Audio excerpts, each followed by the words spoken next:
When you listen to English, you may notice that sometimes in a word like C-I-T-Y, city, the T sound, t, sometimes sounds like the Japanese D, like city. This sound is called a tap, and the symbol for it is this.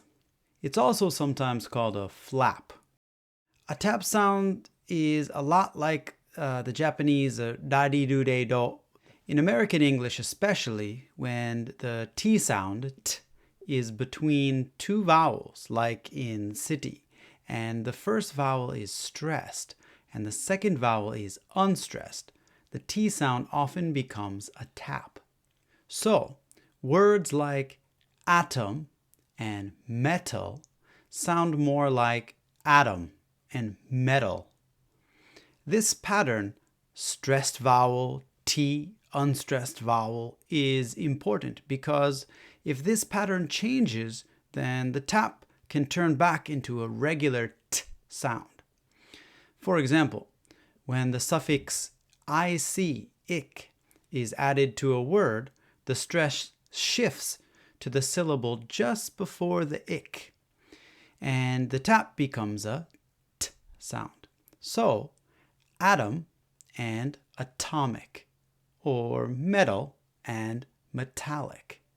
Americans use a tap for the D sound, D, if it's in the same position between stressed and unstressed vowels. So, leader sounds more like leader. Ladder sounds more like ladder. A regular D sound like leader and a tap sound like leader are very similar, so it usually isn't difficult to catch the meaning when listening to English. But when two words both have the stressed, unstressed pattern, and one word has a T sound in the middle, and the other word has a D sound in the middle, like these, L-I-T-E-R and L-E-A-D-E-R, well, in American English, both words get a tap, and the pronunciation can sound the same, like leader, leader. These words sound the same, but no one is ever confused because in these cases, people can understand the meaning from context. For example, the leader of the group told everyone what to do. And I bought a liter of milk at the grocery store. Can you tell which should be liter, L-I-T-E-R, and which should be leader, L-E-A-D-E-R?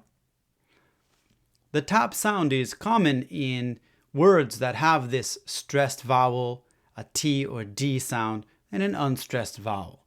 But tap is also common in words that have an R before the T or D sound.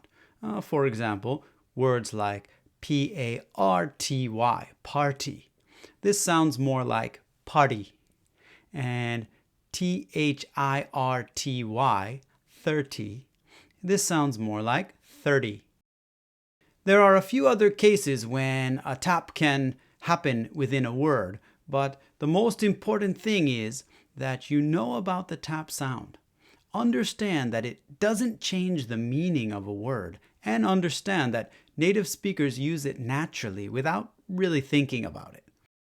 Tap sounds in individual words are difficult, but the tap sound is really difficult to catch when it's used at the sentence level, between words, and linking them together.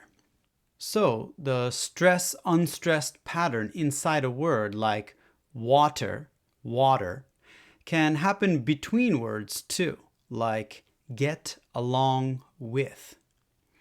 Here we have stress, T sound, T, and no stress.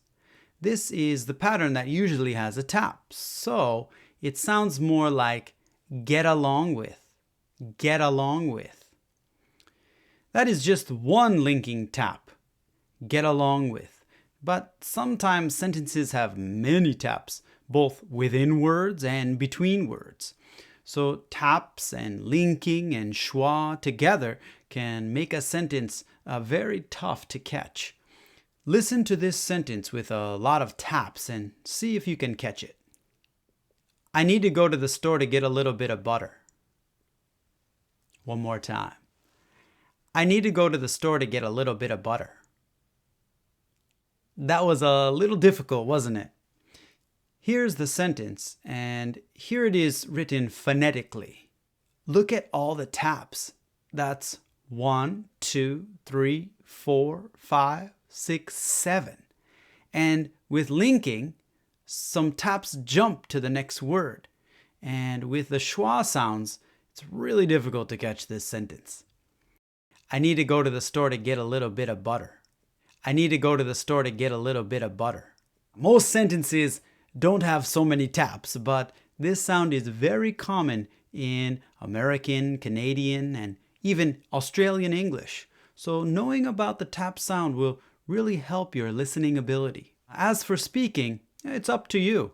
If you want to sound a little more American, you can say little. If you don't, say little. Either pronunciation is correct. If you have any comments or questions, please leave them below.